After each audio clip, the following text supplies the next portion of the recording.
Lorry drivers కోసం త్వరలో AC cabins ను కంపల్సరీ చేయబోతోంది కేంద్ర ప్రభుత్వం. ఎండలతో బాగా వేడెక్కే ఇంజిన్తో ఇబ్బందులు పడుతున్నారు లారీ డ్రైవర్లు.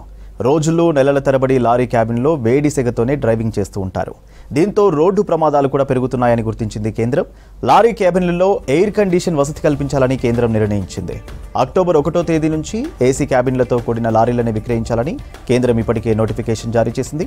తెలుగు రాష్ట్రాల్లో ట్రక్కుల సంఖ్య 7 లక్షల వరకు ఉన్నాయని, పాత లారీలకు కూడా ఏసీ వసతి కల్పించాలని డిమాండ్ చేస్తున్నారు డ్రైవర్లు.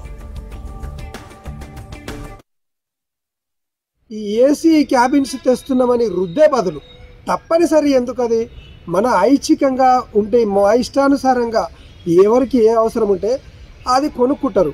దాంతో అదే కాకుండా మన సంవత్సర కాలంలో 3 కాలాలు ఉంటాయి: వర్షకాలము, చలికాలము, వేసవికాలం. తప్పనిసరి వేసవి కాలంలో ఈ 4 నెలలు ఏదైతే ఉందో డ్రైవర్కు సుఖం అవసరమే. అది ఏర్పాటు చేయాలి. లారీలో ఏసీ ఉంటే సుఖం కాదు. మీరు ఎక్కడైతే రోడ్డు వెంబడి మీరు అంతటా ఏసీకి సంబంధించిన విత్ ఏసీ డ్రైవర్లకు ఎక్కడెక్కడ 500-600 పడకలు ఏర్పాటు చేసి నేషనల్ హైవేస్, రాష్ట్ర హైవేలు వెంబడి ఏర్పాటు చేసిన రోజు డ్రైవర్కు సుఖం దొరుకుతుంది తప్ప స్టీరింగ్ మీద ఏసీ వేసుకొని కూర్చున్నతోటే డ్రైవర్కు సుఖం రాదు. డ్రైవర్ సుఖపడాల్సిందే, డ్రైవర్ అలసిపోకుండా ఉండాల్సిందే. తన పని గంటలను తను నెరవేర్చుకుంటూ ఎప్పుడైతే విశ్రాంతి తీసుకుంటాడో అక్కడ వసతి ఉండాలి, తనకు విశ్రాంతి ఏర్పాటు చేయాలి.